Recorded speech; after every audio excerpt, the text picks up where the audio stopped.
Researchers in Turkey are about to embark on an excavation at the ancient site of Karahantepe, and they believe it's much older than Göbekli Tepe, the famous zero point of world history. If you were to ask any professor of history or even a self-respecting armchair archaeologist to name the oldest monument ever discovered, they would have all said Göbekli Tepe. But now, that answer might be Karahantepe, and this is creating a lot of excitement in archaeological circles.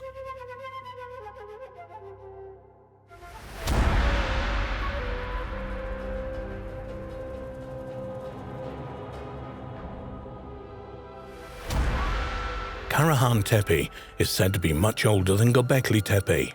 Archaeologists have been working at the Karahantepe site, which is often called the sister site of Göbekli Tepe, since 1997. The site is located near Yagmulu and roughly 35 kilometers east of the 12,000-year-old Göbekli Tepe site.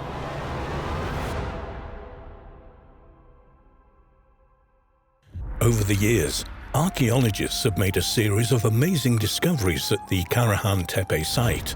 In particular, tons of buried T-shaped obelisks, similar to the ones carved with wild animals at Göbekli Tepe, have led researchers to conclude that Karahantepe is much older than its younger sister, Göbekli Tepe.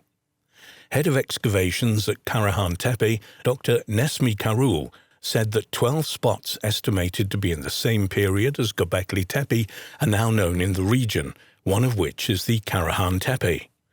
Speaking at the 10th International Resort Tourism Congress, Culture and Tourism Minister Mehmet Nuri Ersoy said that an intensive and rapid excavation program continues in Karahantepe, which to date has yielded 250 obelisks featuring animal figures. Ersoy claims that planned excavations will prove the settlement at Karahantepe will be much older than the 12,000-year-old Göbekli Tepe. A 2016 National Geographic article recounted the fascinating story of the discovery and preservation of Göbekli Tepe. Professor Klaus Schmidt, a German archaeologist who led excavations at the site, argued before he died in 2014 that a vast labor force needed to build the enclosures, and that this construction project pushed people to develop agriculture as a way of providing predictable food and perhaps drink for workers. At the 2015 World Economic Forum in Davos, Switzerland, Turkey's Doğuş Group announced that they plan to spend $15 million over the next 20 years in partnership with the National Geographic Society on the Göbekli Tepe site. And Doğuş Group chairman Ferit İşhanek said in a press release that the reason so much cash was being spent on Göbekli Tepe was because this prehistoric temple was the zero point in time. Karahantepe may well be Göbekli Tepe's older sister. While Göbekli Tepe holds the world record in media headlines and elsewhere as the earliest temple of its type ever discovered, there are several other contenders for this crown in Turkey. According to Jens Nottroff, an archaeologist at the German Archaeological Institute who is working on Göbekli Tepe site, smaller versions of the pillars, symbols and architecture carved into stone at Göbekli Tepe have been found in settlements up to 125 miles away, including Karahantepe.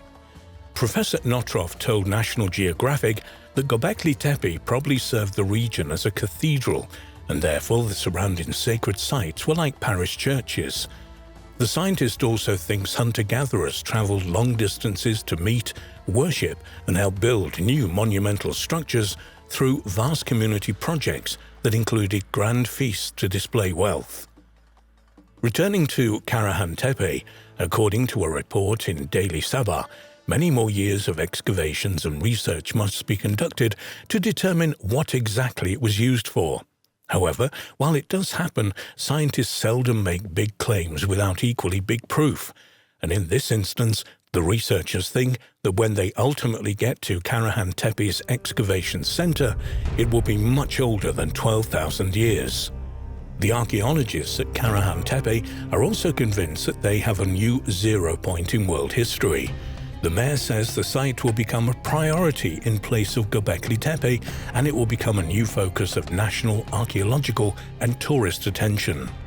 Karahantepe is the sister to the enigmatic Göbekli Tepe that sits around 23 miles southeast of Göbekli upon an elevated limestone ridge. It has many striking similarities to Göbekli. Firstly, it consists of T-shaped pillars, 266 of them that mostly form parallel rows.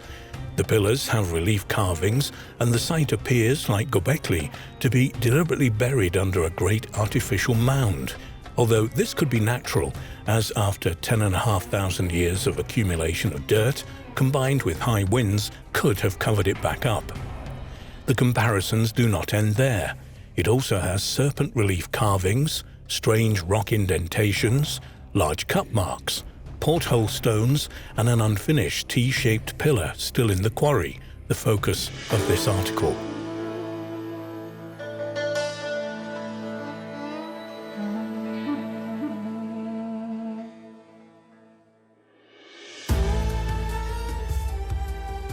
Karahantepe was first discovered in 1997 and was surveyed in 2000 and again in 2011. Like Göbekli Tepe, it's located within the boundaries of Sanliurfa, ancient Edessa, the birthplace of Abraham, around 30 miles from the city. It's not an officially recognized tourist site, so they had to plan their trip carefully as it was on private land upon the Tek Mountains. Fortunately, a well-placed, probably modern standing stone marked the entrance to the track that led to the farm that is located behind. When Andrew Collins visited there in 2004, the person who showed him around was warned he would get a beating if they found anyone had visited there. 10 years later, and the owners welcomed the occasional visitor with tea and information. No beatings entailed, just sweet hot beverages and conversation after the morning visit. The dating of the site is impressive, as it's dated to 8,500 BC, contemporary with the now submerged Nevali Quarry and the later stages of Göbekli Tepe. There are obvious similarities to these and other sites in the vicinity, but we've heard that there was a quarry on site where an unfinished T-shaped pillar still sits within the bedrock. Kevin Fish diligently searched for it with only one clue, that it was directly to the west of the main enclosure, as mentioned in the 2011 report. Kevin eventually converged at the impressive monolith. It lies on a rock face sloping 30 degrees towards the setting sun. At 18 feet long, it would probably be the largest monolith at the site. The site is not excavated yet, so this can't be confirmed, and weighs in at around 30 to 40 tons. Its downward angle on the slope on natural exposed rock face may have been why this was a preferred spot to quarry from. As archaeologist Bahattin Selik explains, this is quite a practical technique, with roughly chiseling on the side of the rock to produce a T-shape, whilst carving the other side 40 centimeters wide and 1 meter deep. The solid pillar separated from the bedrock with this technique and can easily be removed from the quarry with the help of a slope. Andrew Collins decided to measure it and discovered it was indeed 18 feet, 5.5 meters in length, with a maximum width of 6.6 feet, 2 meters, across its T-shaped head. This is similar in size to the twin monoliths at the center of Göbekli's enclosure, C and D. The weathering was very bad, much like the exposed parts of the pillars on the main hill. However, what lies underneath could be as well preserved as Göbekli Tepe. Altogether, Karahantepe is a fascinating site that begs excavation, as the significance of the nearby Göbekli Tepe has now hit the headlines. After leaving the site, the visitor wondered if the location of the choice of rock was significant. Was the direction of the quarry from the main temple an indication of a tradition that existed as far back as 10,500 years ago? Andrew Collins discussed the possibility that, indeed, it could be the case, as bringing quarried stone from the west to the east may represent bringing it into the light, sunrise, from darkness, the sunset. However, the remaining 14-foot pillar still on the eastern slope had further avenues slightly further east of it, so again it showed a possible west to east movement. Alternatively, it could also represent an east-to-west direction from the smaller quarry to the main enclosure. After searching through some Masonic texts, a reference was found to a ceremony where the initiate had to move in that direction, east to west. Why this is, perhaps, could represent facing one's own death, as initiation rites such as these are often about facing deep-rooted fears. Whether this was on the minds of the builders of Karahantepe, we'll never know, unless, of course, the site gets excavated and evidence emerges. From now, we can only speculate. Another aspect that grabbed Andrew's attention was the fact that the parallel rows appeared to be serpent-like, weaving up or down the main hill or from the main enclosure.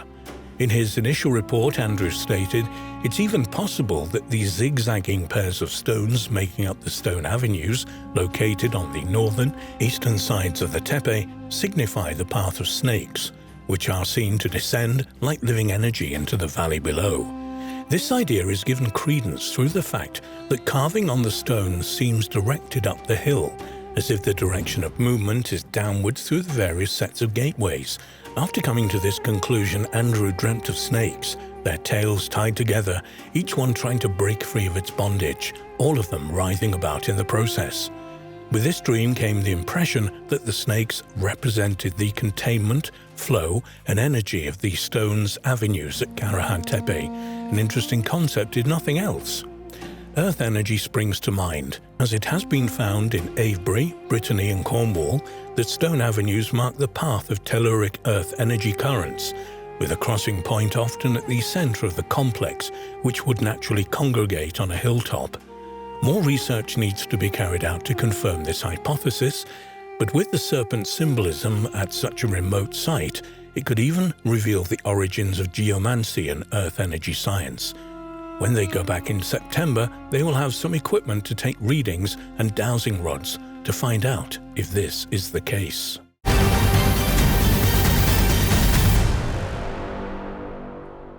Divers working on a submarine project in Macdonald Lake in the Haliburton Forest and Wildlife Reserve, Ontario, Canada, discovered a submerged man-made ancient stone structure, possibly 5,000 to 10,000 years old. For some, this is irrefutable evidence of a long-lost civilization that inhabited the region before the last ice age. One or two researchers have linked the discovery to Canada's Stonehenge, a huge 5,000-year-old stone wheel discovered south of Alberta. Who were the people who constructed these mysterious monuments, and what do they represent? The Haliburton Forest and Wildlife Reserve Limited is a privately owned forest comprising 120 square miles in Haliburton County, Ontario, Canada. The owner and manager of the 25,000-hectare Haliburton Forest is Dr. Peter Schlieffenbaum, who inherited it from his father. Recently, various sources on the net carried a story about a submarine survey of Macdonald Lake, a popular tourist attraction which apparently took place in 2008. According to the story, during the survey, divers encountered an ancient stone structure which was thought to be proof of the presence of a mysterious ancient culture in the area, life from central Ontario ancestors. Staff at the Haliburton Forest and Wildlife Reserve would often see this unusual stone structure balanced on the top of a rock ledge at a depth of about 40 feet below the present lake level, whilst in the tour submarine, which was in existence for a few years at the site. The structure consists of a 1,000-pound elongated, south-pointing rock sitting on a baseball-sized stone at each side, which in turn rested on a massive slab. Initially, the structure was considered a complex version of a glacial erratic, rocks carried by glaciers thousands of years ago and left where they happened to melt at the end of one of the recent ice ages. However, when various geologists and archaeologists examined images on the subject, some expressed doubts about its natural origin. Their main objection was that the structure has straight edges rather than rounded, which would normally characterize rocks scoured by glaciers. One alternative was that the mysterious structure was man-made, but the problem was, how could that be established? The Haliburton Forest and Wildlife Reserve Limited decided to hire an underwater archaeologist to examine the structure more closely. Apparently, after a brief examination of the structure, this unnamed archaeologist concluded that it was undoubtedly the result of human activity rather than an accident of nature. The company also employed a statistician to calculate the probability of these 7 rocks in the lake falling on top of each other to create what looked like a structure. The statistician determined that the probability of 7 rocks falling into such positions at the right time and place was almost impossible. But if the structure was man-made, what was it? Who built it and when? Some researchers think it resembled the prehistoric stone cairns found throughout the world, which serve as monuments, burial sites, markers for ceremonial land, or even navigational aids. Others think it may be a burial chamber or perhaps a dolmen. Dolmens are a type of single-chamber megalithic tomb, mostly dating from the early Neolithic 4000 to 3000 BC, found in a variety of places throughout the world, but mostly in northwest Europe, particularly in the region of Brittany, France, Britain and Ireland. The thick layer of silt covering some of the surfaces of the structures indicate that they are very old, but beyond that, without further evidence, it was impossible to say when it was built. However, when geologists were consulted on the matter, they apparently pointed to a drought which may have hit eastern North America between 9000 and 7000 BC. At this time, conditions were so dry that water levels in the Great Lakes were as much as 165 feet lower, and inland lakes like Macdonald Lake may well have been at least 40 feet lower than their current levels. If the structure of the Macdonald Lake is a prehistoric monument of some kind, why was it situated in such a remote place? One theory is that the sparse local population at the time may have been attracted to the spot by lake trout, often described as glacial relict, as they are a holdover from the Ice Age and live mainly in deep cold water habitats. One geologist suggested that in prehistoric times, Macdonald Lake was not a lake at all, but part of an ancient river system, which made an ideal habitat for the trout. But no prehistoric monuments of the cairn or dolmen type exist in the USA, Canada, or anywhere else in the world dated to anywhere near 9000 to 7000 BC. Does that make this structure the oldest in the world, or should the glacial erratic theory be examined further? However attractive these explanations for the Lake Macdonald structure being a prehistoric monument are, without further evidence obtained in an independent study or excavation unconnected with the Halliburton Forest and Wildlife Reserve Limited, such as contemporary artifacts or signs of man-made tooling marks on the stones, we cannot say this for sure. There are 1 or 2 researchers who have linked the underwater structure at Lake Macdonald to a mysterious monument known as Canada's Stonehenge. This would make the Lake Macdonald prehistoric structure later in date, say around 3000 BC, though still unique to the area. In his 2008 book, Canada's Stonehenge, Astounding Archaeological Discoveries in Canada, England and Wales, author Gordon R. Freeman puts forward the theory that the ancient structure is a prehistoric calendar. A summary of the book on Freeman's website states, "The discovery of a 5,000-year-old sun temple and an ancient time machine, Stone Age calendar, in Canada led scientist Gordon Freeman to groundbreaking discoveries in Stonehenge.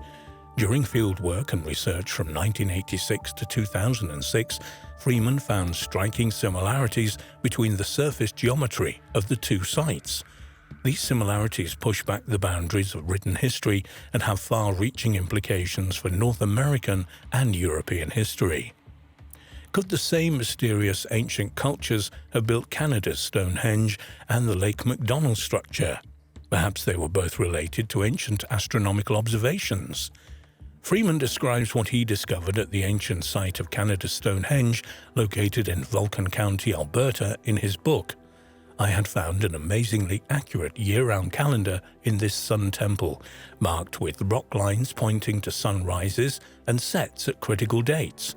I later learned of arguments going on, mainly negative, about whether Stonehenge contained marked observation lines to the summer solstice sunrise and the winter solstice sunset.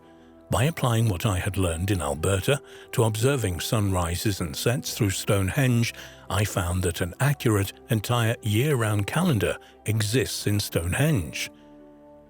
The term Canada's Stonehenge refers to the monument known by archaeologists and historians as Majorville Medicine Wheel.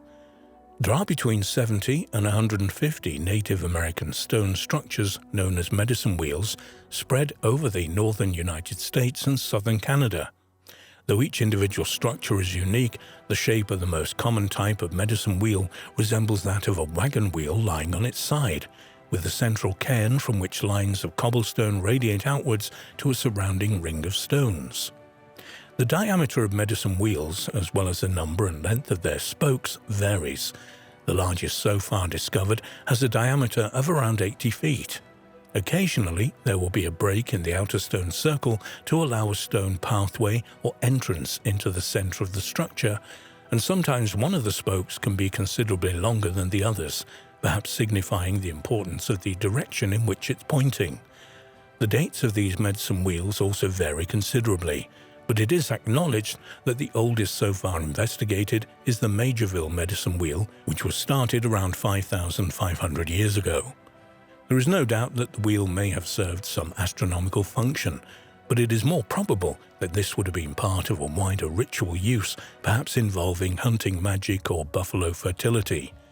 This is not to say that Native Americans were not sophisticated enough to build observatories, far from it, but in one sense, to state that the Majorville medicine wheel was built only to make complex astronomical calculations is to apply modern Western ideas from a 21st century technology-dominated era back into the past. This explanation reflects our own concerns with timekeeping, calendars, computers, and space, not necessarily those of the Native Americans who built and used Canada's Stonehenge.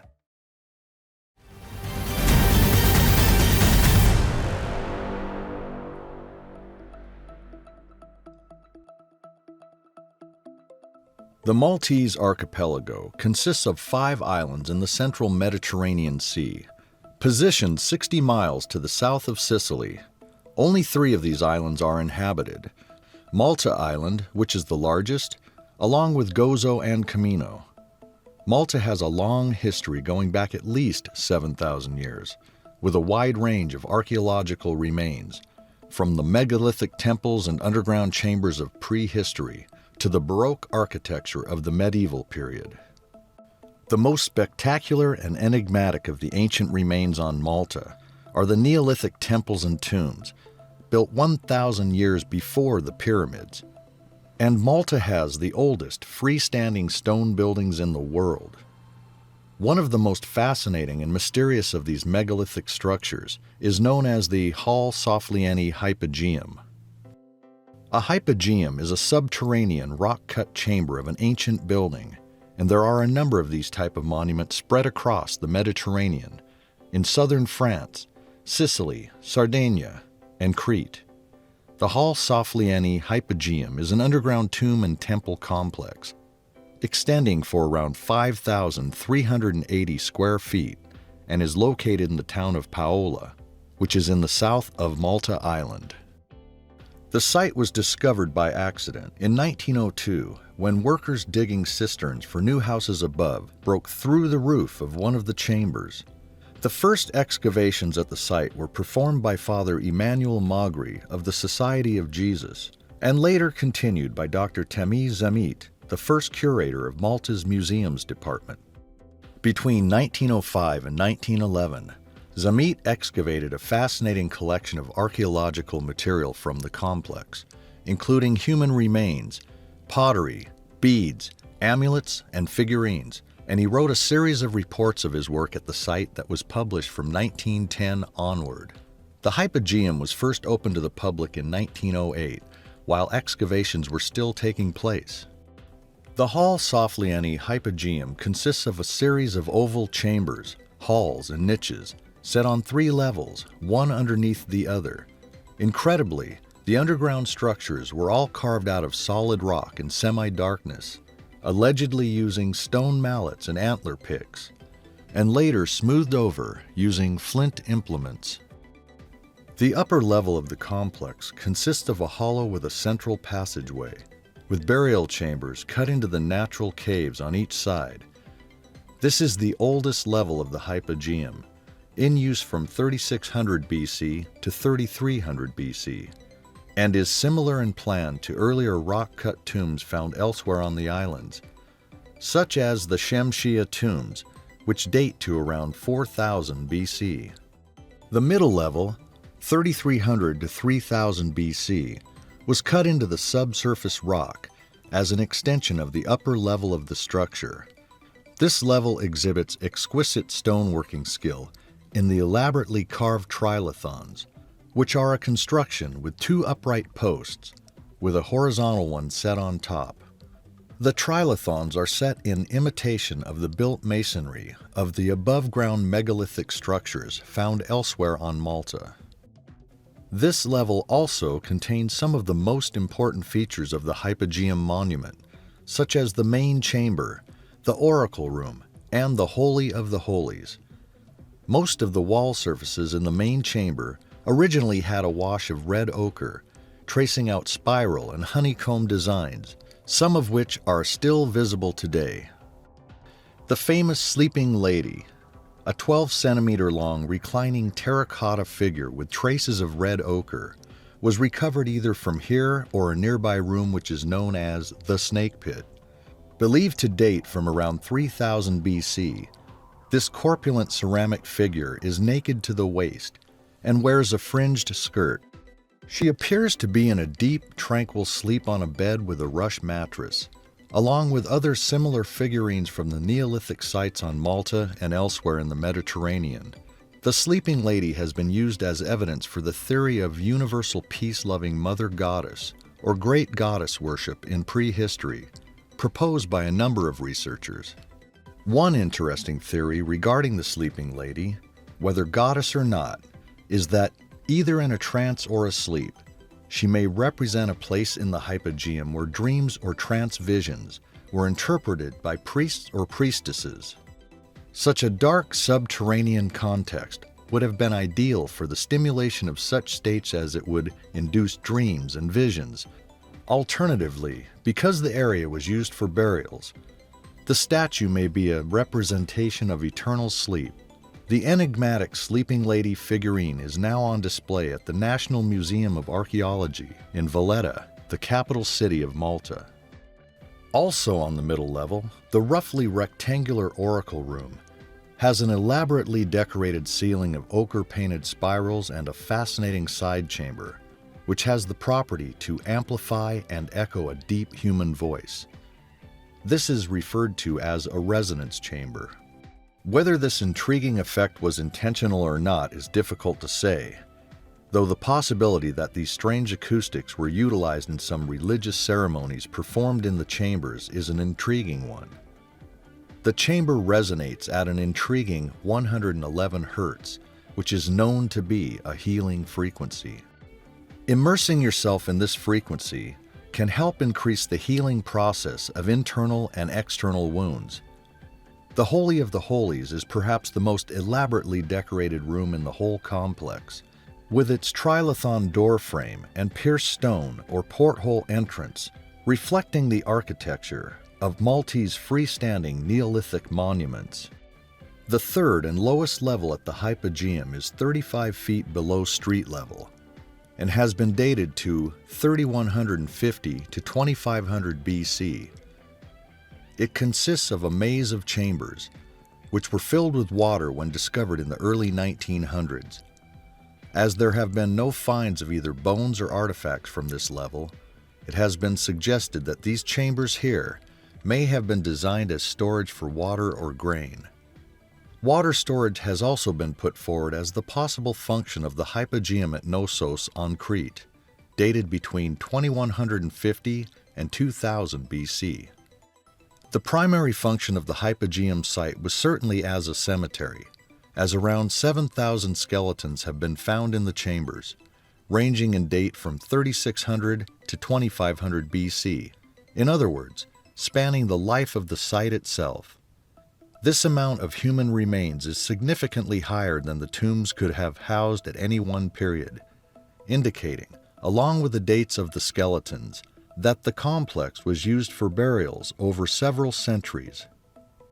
The fact that no human remains were discovered in some rooms, such as the Holy of Holies, would suggest other functions for these parts of the site. Perhaps they were used for funerary rituals involving priests contacting the ancestors. An interesting clue to one of the original functions of the Hypogeum is the resemblance of the site to natural caves. The near darkness of the original subterranean chambers and passageways is a little difficult to imagine nowadays with the brightness of the artificial lighting at the site. But originally, whoever was allowed to venture down into the depths of the Hypogeum would only have had the dim light of animal fat lamps to help them through the maze of rooms, passageways, and niches. Perhaps what took place inside the Hypogeum involved some kind of procession or ritual initiation through the disorienting labyrinth structure, which included passing through porthole entrances into particularly restricted shrines. Such a mysterious subterranean structure as the Hypogeum is bound to generate its own legends and folklore. Indeed, there are a host of legendary tales associated with the Hypogeum, from disappearing parties of school children to subterranean monsters and underground alien bases. The majority of these stories can be traced back to an article by Richard Walter in the August 1940 edition of the National Geographic magazine entitled Wanderers Awheel in Malta. This wartime piece discusses the various underground passageways on Malta being used as part of the fortifications and defense system of the island. It also states that at one time it was possible to traverse the island using these tunnels, but the government closed the entrances to these tunnels after school children and their teachers became lost in the labyrinth while on a study tour and never returned. Apparently, the parents of the children claimed they could hear cries of the children for weeks afterwards, coming from under the ground in several parts of the island, as if some strange phenomena was beckoning others to their doom. In this single article from the National Geographic lies the origin of a host of contemporary folklore about disappearances and secret tunnels underneath the Hypogeum, which has been mostly built up on the internet. The problem is that the original National Geographic article cites no sources for the tale, and no contemporary accounts of the tragedy have ever been discovered. The Hypogeum is not mentioned by name in the article, so we are not even sure if the alleged incident even occurred there. The story has the ring of local folklore, perhaps a tale concocted to keep children away from the dangerous tunnels. It also brings to mind the mysterious disappearance of the Australian schoolgirls in Joan Lindsay's novel, Picnic at Hanging Rock, 1967, for many years believed to be a true incident, despite the protestations of the author of the novel. Thanks to a number of stories published first in the 1960s and copied on the internet over the past decade or so, the folklore of the alleged Hypogeum disappearance has taken on a life of its own. According to these stories, which conveniently don't cite any sources, 30 children vanished with their teachers while on a study tour of the Hypogeum. New elements, with no foundation in fact whatsoever, were added to the archaeology of the Hypogeum site itself to make the supposed disappearance more lurid. So we have 30,000 bodies discovered by archaeologists in the chambers, not 7,000. And the remains were all human sacrifices to some underworld god. In the best traditions of the modern folklore of underground archaeological sites, the tunnels underneath the Hypogeum are said to stretch for hundreds of miles, all the way to the catacombs underneath Rome. Improving on the original National Geographic article, we are told that a British embassy worker, or in some accounts, an American tourist, called Miss Lois Jessup, discovered a series of tunnels underneath the lower level of the Hypogeum, and in an unexplored cavern, she encountered several large hairy creatures with strange powers. Apparently, she later learned that this was the same cavern where the children and their teachers had disappeared sometime in the 1940s, after which the entrance of the Hypogeum was sealed off and nobody was allowed to investigate the site. From working at the British Embassy, Miss Lois Jessup went on to become secretary of the New York Flying Saucer Information Bureau. The sources for these bizarre stories include a 1960s printed lecture by one-time director of Borderland Sciences Research Foundation, Riley Crabb, called The Reality of the Cavern World, and a chapter, Malta, Entrance to the Cavern World, in a 1966 book entitled Enigma Fantastique by W. Gordon Allen, essentially a reprint of the Crabb article. There is one element of these bizarre legends about the Hypogeum that has some truth to it, however. The site was indeed closed for a number of years between 1992 and 1996, though not because of any mysterious disappearance in its tunnels. The reason was that major conservation work was being carried out due to the damage being done to the limestone walls by years of visitors exhaling carbon dioxide in the enclosed space. To protect against this damage, numbers are now restricted to 80 pre-booked visitors per day, and a microclimate has been installed above the underground chambers to regulate air temperature and humidity. In 1980, the fascinating Hall Soflieni Hypogeum was added to UNESCO's World Heritage List. Strangely enough, when now visiting the Hypogeum, visitors are not permitted to photograph, film, or even take audible recordings, while security guards watch over a controlled small group of 20 visitors.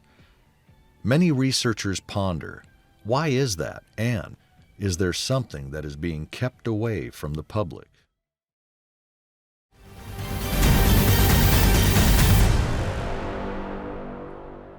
Recent research in Brazil has revealed the discovery of an ancient megalithic observatory built at least 5 centuries before the European conquest of the Americas began.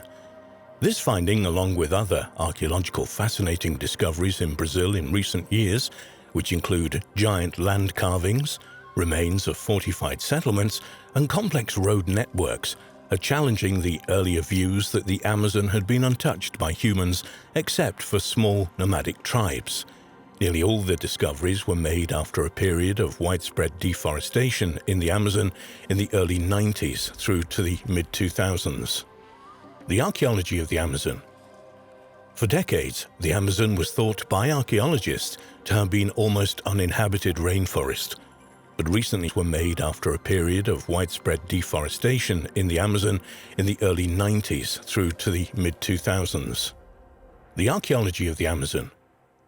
For decades, the Amazon was thought by archaeologists to have been almost uninhabited rainforest, but recently researchers have been finding new evidence that the area was in fact a hive of human activity and home to millions of people.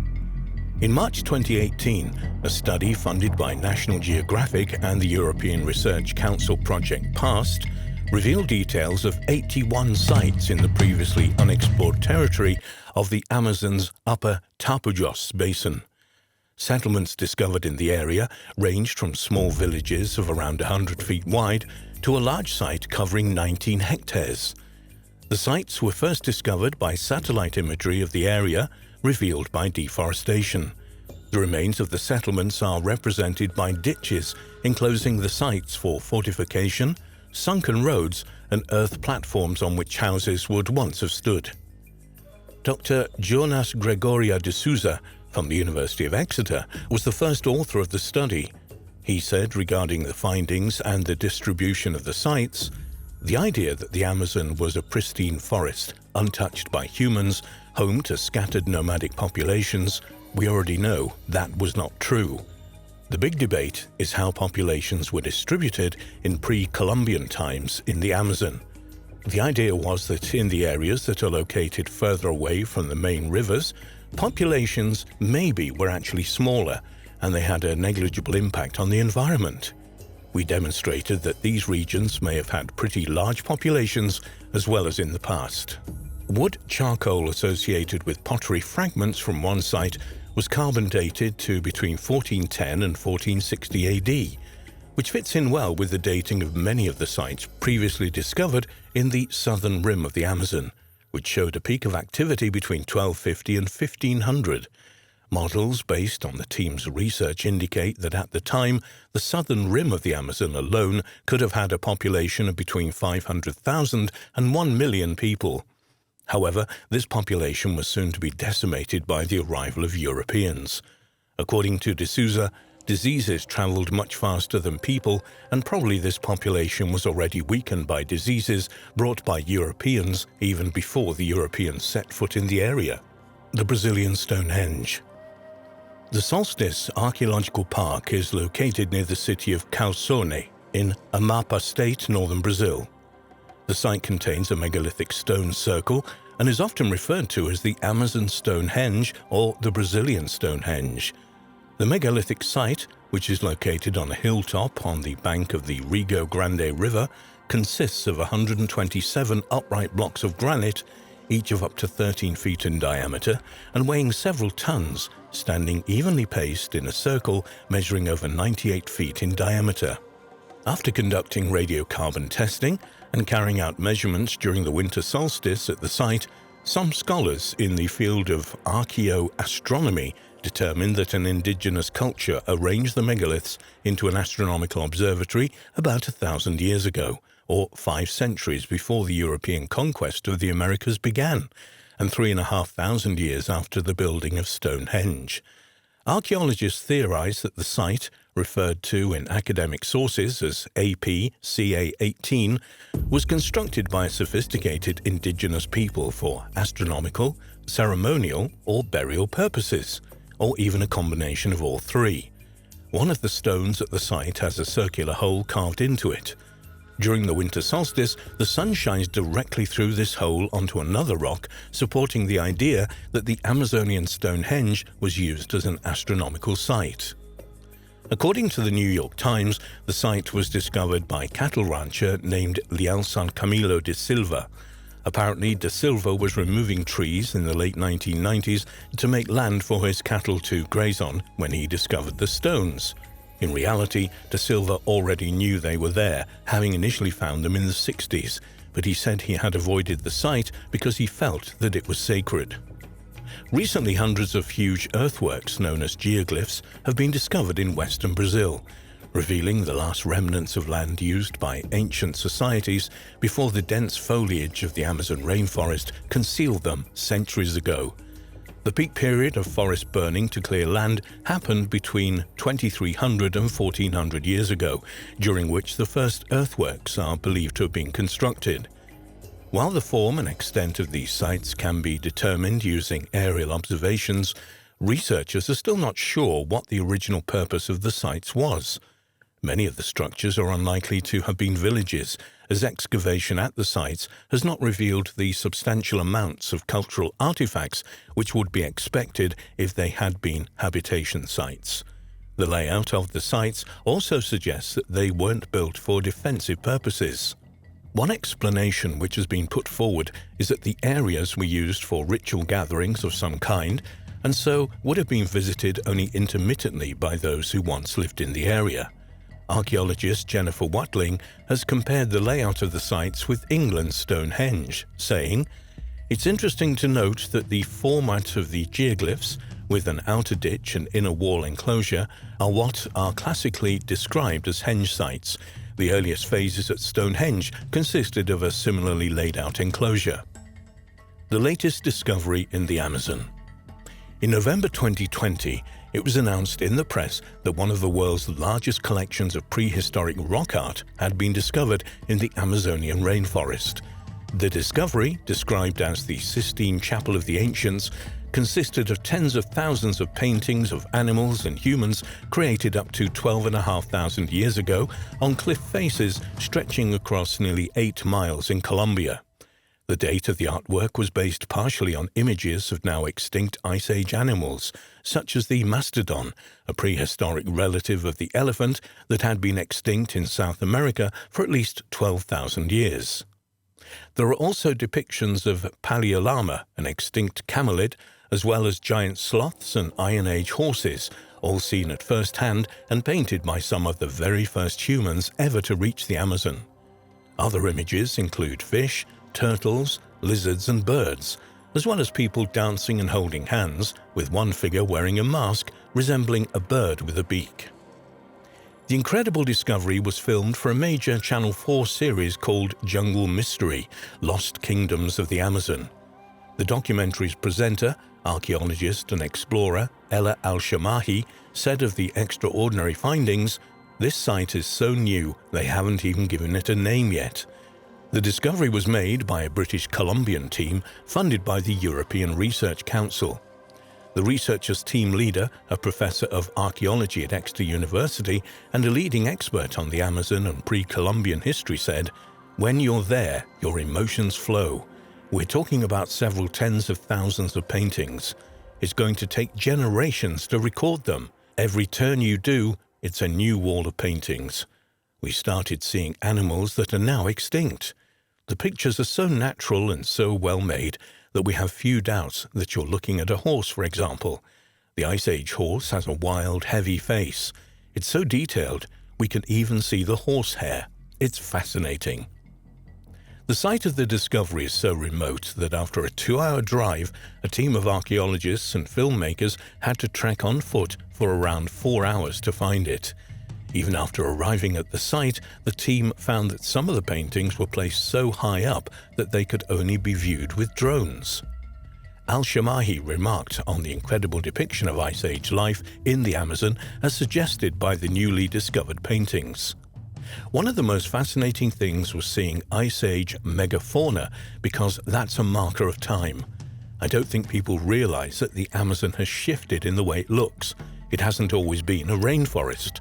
When you look at a horse or mastodon in these paintings, of course they weren't going to live in a forest. They're too big. Not only are they giving clues about when they were painted by some of the earliest people, that in itself is just mind-boggling. But they're also giving clues about what this very spot might have looked like. More savanna-like."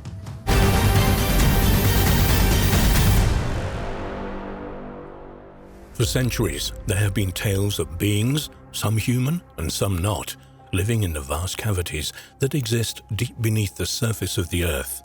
But exactly who or what these beings are and what they want is open to question. Sometimes these tales are based on half-remembered rumors, and there has seldom been anything definite. But there are also ancient structures, such as the necropolis called the Malta Hypogeum in Malta, that helps corroborate such tales. This strange subterranean construction, which dates from around 4000 BCE, is one of Europe's only known Neolithic underground dwellings. Elsewhere, there are several others, including Derinkuyu in Turkey, the underground city of Neyaz in northern France, and of course the fascinating and hauntingly beautiful city of Petra in southern Jordan. Strange indeed, but at least we know they exist. However, there are others that are more questionable, particularly those that hint at the existence of long-lost technologies. One of these is the legendary city of Shinoav that is said to lie deep below Death Valley, a vast and barren area that straddles the California-Nevada border in the USA. This strange hidden city, whose name means God's land or ghost land, is thought to have contained many anomalous and out-of-place artifacts that should not belong to the era in which it was supposedly built. There are two versions of how this underground city came to being, although they may be closely interlinked.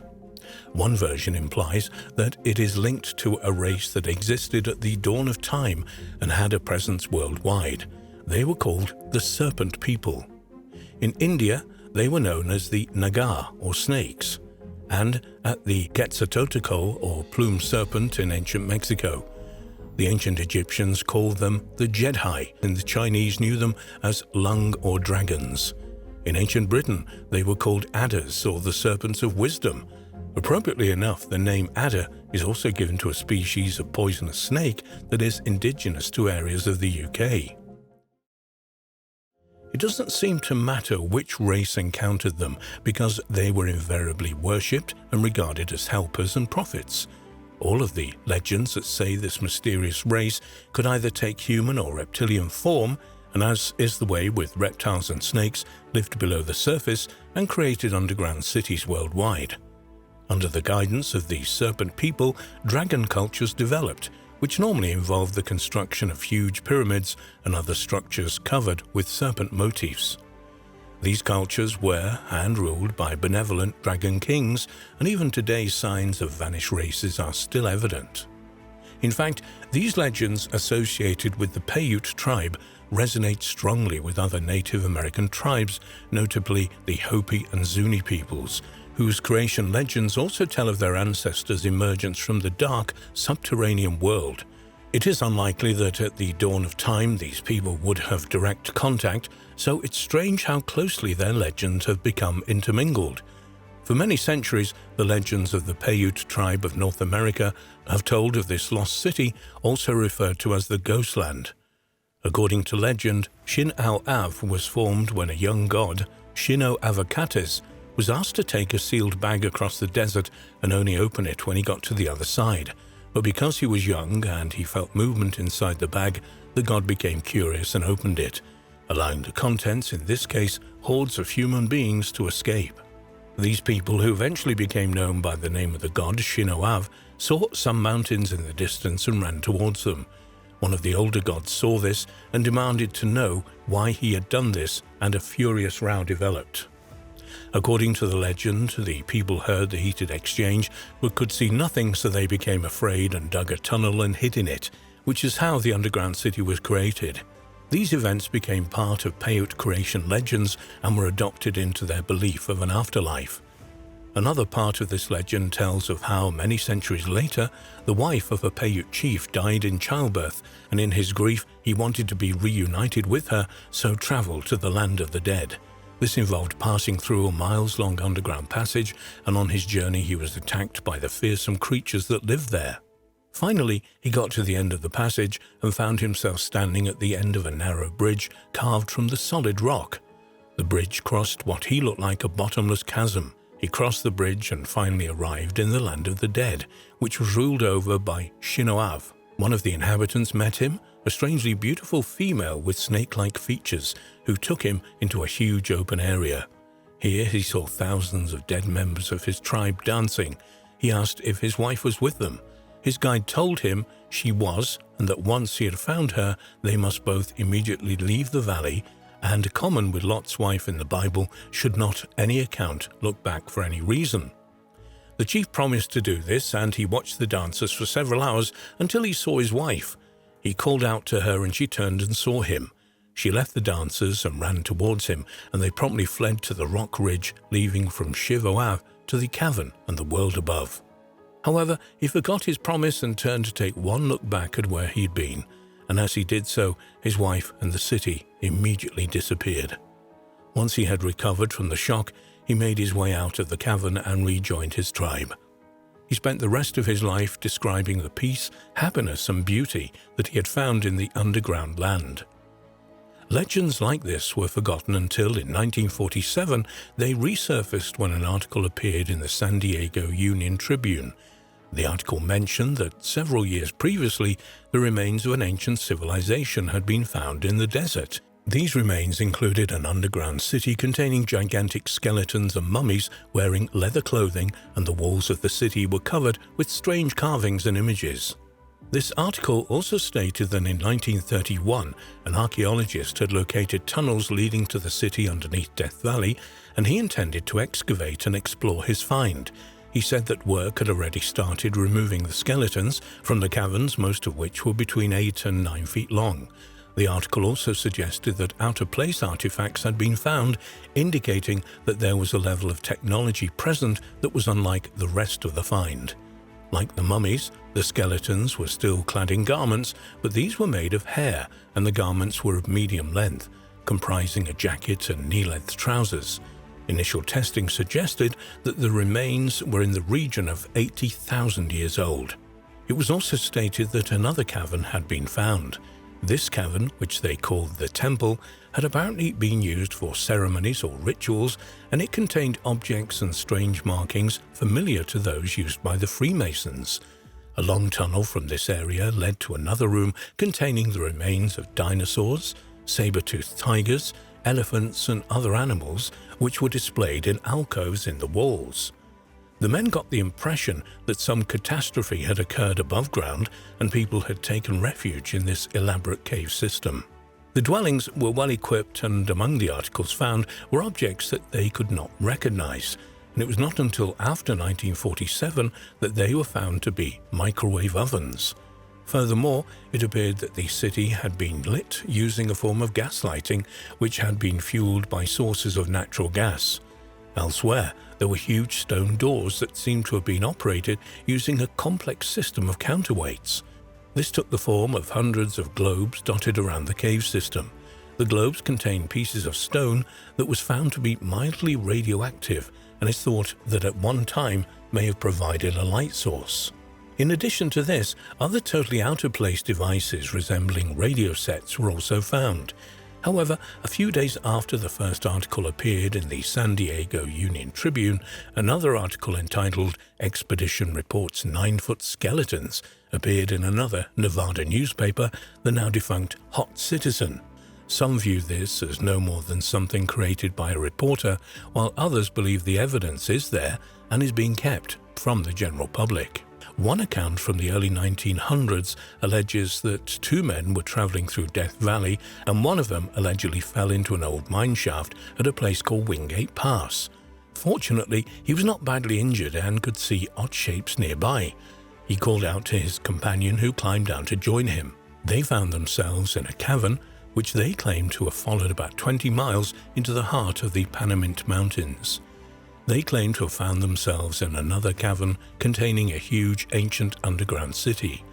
They continued exploring and discovered that they had climbed some distance into the mountains, and although still underground, they could see openings some distance above the ground that led outside. They looked and realized that the valley below had once been underwater and that the openings appeared to have once been designed to allow vessels to moor alongside.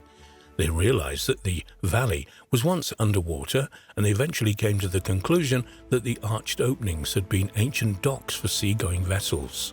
The area around Wingate Pass, where the discoveries were made later, became part of the US Navy weapons testing facility at China Lake and is now off limits to the public and is currently impossible to check if any of these claims are accurate.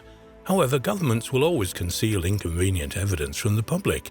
They've done this for decades, and this practice shows no signs of stopping anytime soon.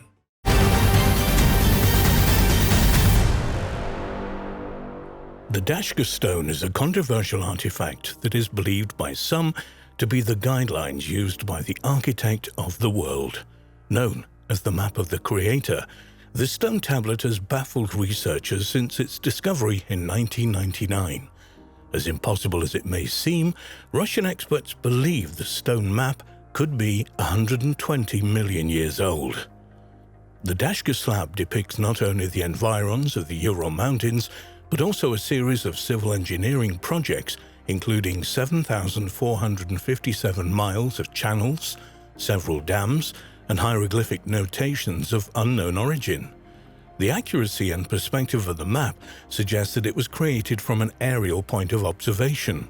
The hieroglyphs have not, as of this time of writing, been deciphered, but are thought to be related to an ancient form of Chinese. Archaeologists from the Bashkir State University discovered the Dashka stone in the Ural Mountains of eastern Russia on July 21, 1999. The discoverers were immediately struck by the size of the tablet. It measures 58 inches high, 42 inches wide and 6 inches thick, and weighs 1 ton. Upon further examination, the researchers were even more stunned. The tablet appears to show a highly accurate topographical map of Bashkiria, a specific area of the Ural Mountains at a scale of approximately 1 to 1.1 kilometers. Alexander Churov, a professor at Bashkir State University who led the team, named the stone Dashka in honor of his grandfather, who was born on that day. He said, at first sight, I understood that this was not a simple stone piece, but a real map, and not a single map, but a three-dimensional. You can see it yourself. The map of the Creator is comprised of 3 levels, strongly suggesting that it didn't originate in nature but was artificially made. The first layer is roughly 7 inches of a cement or ceramic compound based on dolomite. The second layer is roughly 1 inch of diopside glass enriched with silicon. The third layer is only a few millimeters thick and is made of calcium porcelain mixture, perhaps to give the tablet added protection or perhaps to create a diffused light to better illuminate the stone. "How did we manage to identify the place?" said Shinoav. "At first, we couldn't imagine the map was so ancient. Happily, relief of today's Bashkiria has not changed so much within millions of years. We could identify Ufa Height, while Ufa Canyon is the main point of our proofs, because we carried out geological studies and found its track where it must be according to the ancient map. Displacement of the canyon happened because of tectonic slabs which moved from east.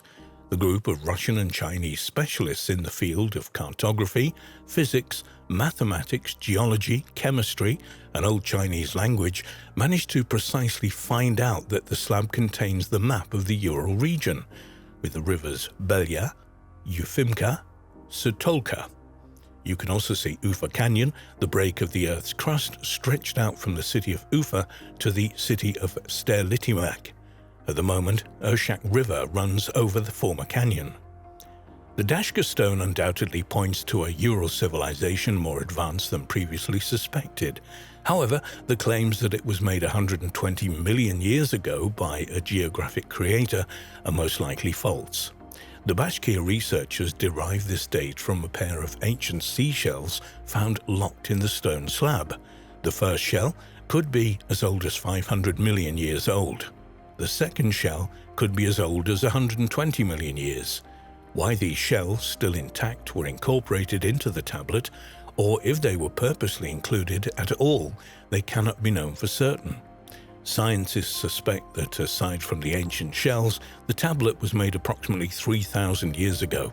However, it's exceedingly difficult to radiocarbon date the engravings themselves. Great attention has been paid to the variety of magnificent megalithic structures around the world. Yet very little is reported on the mysterious and impressive set of stone structures that can be found in the Ural Mountains of Russia. In the Sverdlovsk Oblast region in the Middle Urals, there can be found numerous dolmens. According to controversial descriptions, a dolmen is a type of single-chambered megalithic tomb. However, there is really no evidence to suggest that they were initially constructed as tombs. Rather, it seemed that subsequent civilizations chose to use them for this purpose. Dolmens are usually comprised of two or more vertical stones supporting a flat horizontal stone on top. There can be variations ranging from relatively simple to very complex. The dolmens in the Urals are considered to be small compared to other dolmens, ranging from approximately 1.5 to 2.5 meters in width and length. There is some variance in the dolmens of the Urals with two distinct styles. The stone plate dolmens are created with a mound of stones that have an attached chamber. These usually have a square court in front and are sometimes surrounded by smaller stones. The boulder dolmens are constructed from large boulders that form a chamber. The chamber is covered by one or more flat stones. There is some variation in structure of the boulder dolmens, but they all have two entrance points, a main entrance to the side and a smaller entrance between boulders. The menhirs are the most typical type of megalith found in the Urals. A menhir is a single vertical stone. They can be found singularly as a monolith or in groups. The menhirs found in the Urals include monoliths in groupings and tend to be roughly finished. All of the monoliths discovered to this point are located near either a settlement or a cemetery from the Bronze Age, 3300 to 600 BC. Some of the menhir groups are in rows, 13 to 18 meters long. A circular-shaped structure was discovered at the village of Akhunovo in Bashkiria. 8 menhirs are formed into a circular shape that is approximately 25 meters in diameter. While the dolmens and menhirs are amazing and mysterious structures themselves, the most amazing find in the Urals are the megaliths of Vera Island in Lake Turguyak. Dating to the Eneolithic period, these megaliths are referred to as Megalith number 1, Megalith number 2, Megalith number 3, Vera Island 9, and Vera Island 4. Megalith number 1 is the largest megalith structure on the island, standing at 16 by 9 meters. It's cut into the bedrock and covered with capstones. It's orientated towards the west and includes a long entrance, a central hall, and 2 chambers with a connecting corridor. It includes windows and sculptures of bulls and wolves. It's speculated that megalith number 1 served as a temple at some point. Megalith number 2, pictured in the feature image, was found carved into a rocky slope with a mound structure covering it. It's orientated north and contained 2 chambers connected by a corridor. Megalith number 3 is created by large boulders with a square pit cut into the center rock. It's closed off by vertical stone slabs with massive boulders as capstones. Vera Island 9 is a cultic ritual place with 2 menhirs, while Vera Island 4 is a cultic place surrounded by vertical stones with a small menhir in the center.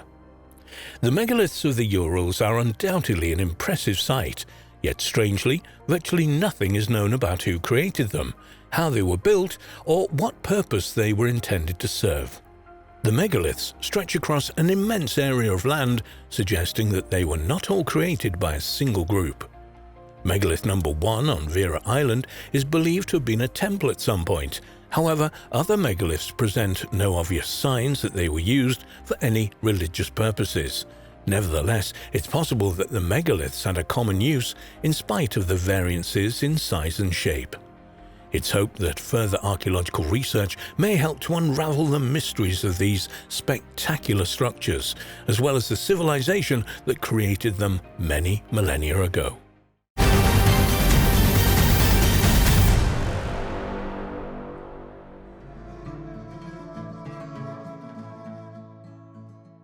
A few years ago, when officials in Turkey went to investigate flooding in the Nevşehir province, they uncovered a vast, massive network of underground tunnels. Recent research has revealed that these tunnels from a subterranean city may date back 5,000 years. The massive web of man-made tunnels and caverns extends 3 miles underground and contains 3 stories of homes, places of worship, and areas for mass congregation.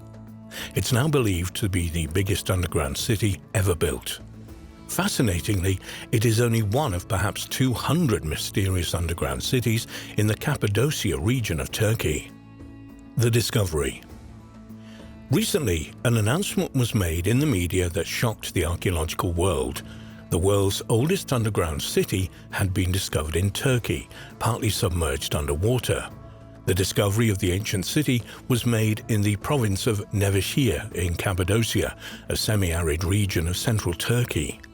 It took place when around 1,500 houses in 11 neighborhoods around an ancient Byzantine citadel in central Nevşehir were being demolished by the Housing Development Administration, TOKİ, to start a new urban project. The director of TOKİ, Mehmet Ergun Turan, said, "We stopped the construction we were planning to do on these areas when an underground city was discovered." Initial examination found roughly 4.3 miles long underground city of 3 floors, consisting of houses, tunnels, churches, wine cellars, food storage areas and galleries. The mayor of Nevşehir, Hazar Unver, commented on the huge importance of the find. He said, "The underground city was found in the 45 hectares of the local 75-hectare area that is within the Urban Transformation Project. We applied to the Cultural and Natural Heritage Preservation Board and the area was officially registered. It has a 7-kilometer road dotted with churches, galleries and other structures. It's estimated that the city dates back to the era of the Hittites, similar to other underground cities. We are now working to make it open for visitors. We will build walking platforms inside and a large park will be built on the surface. The other underground cities in Nevşehir's various districts do not even amount to the kitchen of this new underground city." Realizing the immense importance of the discovery of the Nevşehir city, authorities abruptly halted the housing project and called in archaeologists and geophysicists who began investigating on the site. Özgen Kakia, an associate professor at the Çanakkale 18th March University, who was involved in the excavations, believed that the tunnels at the site were used to carry agricultural products. He said, "We believe that people who were engaged in agriculture were using the tunnels to carry agricultural products to the city. We also estimate that one of the tunnels passes under Nevşehir and reaches a faraway water source." Indeed, most academics believe that the huge network of underground houses and tunnels was home to thousands of people who were part of a farming community that existed around 3000 BC. Local folklore talks of an underground city in the area which people call Giagor, which translates into English as enter and see.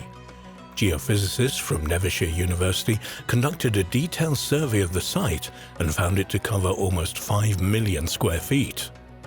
The survey also suggests that the underground corridors may reach down as deep as 371 feet, which would make it the largest of all underground cities. Mayor Hasan Unver commented on the results of the extensive archaeological work being carried out at the site. He said, "We have reached 7-kilometer-long galleries, unearthed a normal living space, as well as a 12th century rock-carved church, a 6th century monastery, and mosque-like religious places, which date back to the Seljuk era. We've also found horse barns where military horses had been cared for. In addition, we found 4 oil houses and hundreds of tobacco pipes made of meerschaum. Everything here is under our control." The newly discovered site at Nevşehir lies beneath the Byzantine-era hilltop castle in an area which is home to countless subterranean settlements of varying sizes and possibly of varying dates as well. Derinkuyu. The largest of these is in the Derinkuyu district, just over 18 miles from Nevşehir, and goes down to a depth of approximately 197 feet, equal to the height of an 8th-story building, and large enough to accommodate around 20,000 people. The massive underground city has thousands of ventilation shafts and water channels which provided fresh air and water to each level of the site. Derinkuyu was probably first established around the 7th or 8th century BC, most likely as protection against invading forces. The city was protected by doors which consisted of massive stone wheels that could be rolled into place to block an entrance. One of Derinkuyu's most interesting features is a large room with vaulted ceilings, which is believed to have been a religious school with a separate study room. Derinkuyu was also connected to other underground cities in the region through a sophisticated network of tunnels. These enigmatic underground cities in Cappadocia were carved into the soft volcanic rock thousands of years ago. But as stone is non-organic, it's difficult to accurately date these cities. They may have been originated during the Hittite period from 1600 to 1200 BC, or even earlier. They're often attributed to the Phrygians, an ancient people of west-central Anatolia, whose most famous king was Midas of the Golden Touch. The state of Phrygia arose in the region in the 8th century BC. Since ancient times, Turkey has been a major trade hub between Asia and Europe, and thus has been invaded and conquered repeatedly by different peoples over thousands of years. Consequently, the purpose of these underground cities is usually connected with concealment from invaders. The most active period of inhabitation of these subterranean worlds was during the Byzantine period from 395 AD to 1453 AD, when regular invasions by foreign armies forced locals to hide underground. Many of these cities continued in use right up until the 20th century, when people hid there to save themselves from persecution during the Ottoman Empire. In fact, it was not until 1923, after the population exchange between Greece and Turkey, that these underground cities were finally abandoned and not rediscovered until 1963. At the moment, Derinkuyu is the largest excavated underground city in the world, but many believe that when Nevşehir is fully excavated, that title may well change hands. Kaymakli. There are a staggering 200 or more underground towns and cities in Cappadocia, many of which are wholly or partly open to the public. One of the best known of them is Kaymakli underground town, located about 12 miles from Nevşehir and built under the hill known as the Citadel of Kaymakli. It's connected to Derinkuyu by miles of ancient tunnels and was open to visitors as early as 1964. The subterranean town consists of 8 floors, 4 of which are open to the public today. The spaces in the underground town, which are organized around ventilation shafts, were made into stables, storage rooms, wineries and kitchens. Archaeologists believe this underground village could have been a temporary home for up to 3,500 people. On the third level of the settlement, archaeologists discovered an unusual block of andesite, which was used by the ancient inhabitants for cold-forming copper. The ancient name of the town was Enigup, and experts believe construction may have begun by the Phrygians in the 8th to 7th centuries BC. It was used much later in the Byzantine era for protection against Muslim Arabs during the Arab-Byzantine Wars of 780 to 1180 AD. The modern village on the site is built almost around 100 tunnels of the underground city. These tunnels are still used today by the villagers as storage areas, stables and cellars, accessed via the courtyards of the houses in the village. There is actually an astonishing eyewitness account of these underground Cappadocian cities, which gives us a vivid idea of what they must have been like. It was written in 370 BC by the ancient Greek professional soldier and writer Xenophon, and tells of the expedition of a large army of Greek mercenaries hired by Persian Prince Cyrus the Younger to help him seize the throne of Persia from his brother. During their travels, they came upon a strange village somewhere in Anatolia, modern Turkey, which Xenophon describes as follows. The houses were underground, with a mouth like that of a well, but spacious below, and while entrances were tunneled down for the beasts of burden, the human inhabitants descended by ladder. In the houses were goats, sheep, cattle, fowl, and their young, and all the animals were reared and took their fodder there in the houses. Here were also wheat, barley and beans, and barley wine in large bowls. Floating on the top of this drink were the barley grains, and in it were straws, some larger and others smaller, without joints, and when one was thirsty, one had to take these straws into his mouth and suck. It was an extremely strong drink unless one diluted it with water, and extremely good when one was used to it.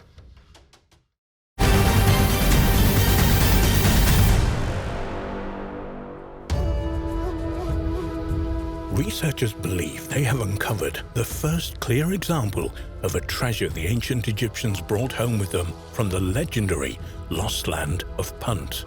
It is a 3,300-year-old baboon skull, a remnant of animal that was revered in ancient Egypt but was not native to the land of the pharaohs. The legendary treasures of Punt. The ancient Egyptians wrote about the land of Punt and depicted it as a prosperous location from 2450 BC to 1155 BC.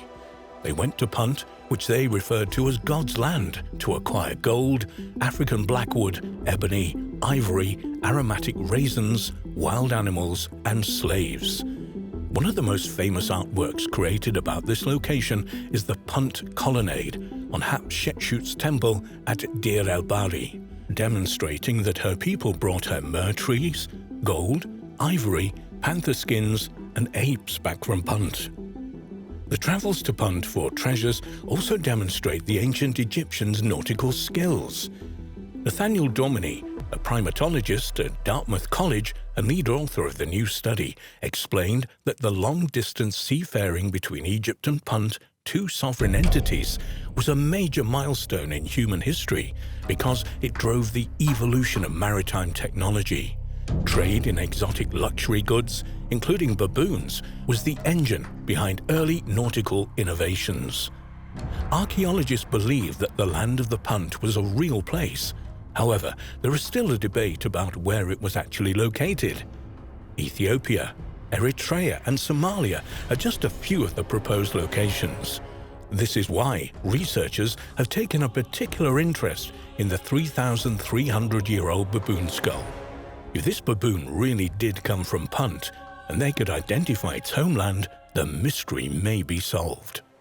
Dominy states in a press release, "Many scholars view trade between Egypt and Punt as the first long maritime step in a trade network known as the Spice Route, which would go on to shape geopolitical fortunes for millennia. Other scholars put it more simply, describing the Egypt-Punt relationship as the beginning of economic globalization. Baboons were central to this commerce, so determining the location of Punt is important. For over 150 years, Punt has been a geographic mystery. Domini says, "Our analysis is the first to show how mummified baboons can be used to inform this enduring debate." Analyzing the baboon skull. Even though there are records and artwork listing and depicting the goods Egyptians took from Punt, Science magazine reports that archaeologists have found little hard evidence for treasures from Punt to date. Domini and his colleagues believe that their research will change that. They identified a Hamadryas baboon skull tucked away in the British Museum's archives and think that the fossil that was discovered in Thebes, Luxor, in the 19th century came from Punt. The results of their study, published on eLife, explains that they studied the chemical isotopes in the baboon's tooth enamel to try to pinpoint the animal's birthplace. Isotopic analysis is a useful tool for this endeavor because different places have distinct ratios of strontium isotopes in the soil and water, and this isotopic signature of the place where the animal lives the first years of their life is seen in their tooth enamel, thanks to the water they drink and the foods they consume. No matter where the animal lives later in life, their homeland's isotopic signature remains in their tooth enamel, unaltered by time. The results of the chemical analysis of the baboon skull show that the animal wasn't born in Egypt. In their paper, the researchers write that it came from a region that it encompasses much of present-day Ethiopia, Eritrea, and Djibouti, and portions of Somalia and Yemen. They write that this region corroborates the balance of scholarly conjecture on the location of Punt, and also is a testament to the tremendous reach of Egyptian seafaring during the 2nd millennium BC. Domini says that this implies the baboon is the first known Puntite treasure. According to Science magazine, Catherine Bard, an archaeologist at Boston University, said that the baboon skull study provides another piece of evidence on where Punt was located. Bard believes that Punt is either in Eritrea or eastern Sudan. She also tells Science magazine that this isn't the first example of a treasure from Punt because her excavations at Mersa Wadi Gawasis unearthed obsidian ebony fragments, which she asserts came from Punt. Domini disagreed, saying that ebony, for example, was widely distributed across Africa, so Bard's discovery was not necessarily a treasure from Punt. High-status baboons in ancient Egypt. The ancient Egyptians linked Hamadryas baboons to their god of wisdom and the creator of hieroglyphics, Thoth and Amun-Ra, the sun god. They considered the animals sacred and depicted them in their sculptures, reliefs, and paintings, even though they're not native animals to Egypt. Egyptologist Dr. Geraldine Pinch has also noted that baboons were connected with Duat, the underworld in ancient Egyptian religion, saying, "The image of the Thoth baboon beside a wedge-at eye occurs on magic wands as early as the 20th century BC. Two baboon form of the god Khons control the Book of the End of the Year. These contain lists of those who were destined to die and those who would live." Anaut Balaji has written that baboons were associated with ancient Egyptian kings too. For example, King Nama is shown as being transformed into a baboon known as the Great White One as part of a rejuvenation festival scene. Bajaji noticed that some scholars opine that the title of this god is derived from the silver-grey mane of a dominant Hamadryas, and individual ancestors were ritually deified in the form of baboons and received cultic offerings. When archaeologists were excavating a dried-up lagoon known as Mersa Goasis, they discovered traces of an ancient harbor that had helped launch early voyages like Hatshepsut's onto the open ocean. Man-made caves in the area contain timber, rigging, limestone anchors, steering oars, reed mats, cedar planks, and the remains of one of the oldest sea-going ships ever discovered. These artifacts have offered proof of the Egyptians' nautical skills and also provided important clues to the location of Punt. A more recent discovery adds weight to the evidence that Punt was located somewhere in Africa and not on the Arabian Peninsula. Science in Poland reports that archaeologists and ornithologists have identified a depiction of a bird on the portico of Punt in the Temple of Hatshepsut as a secretary bird, Sagittarius serpentarius, a very large bird of prey found only in Africa, particularly around coastal regions in Sudan. For centuries, the land of Punt has been delegated to the realm of myth and folklore, but more and more recent findings are making it clear that Punt was not a mythical place, it's a real location that is still waiting to be found.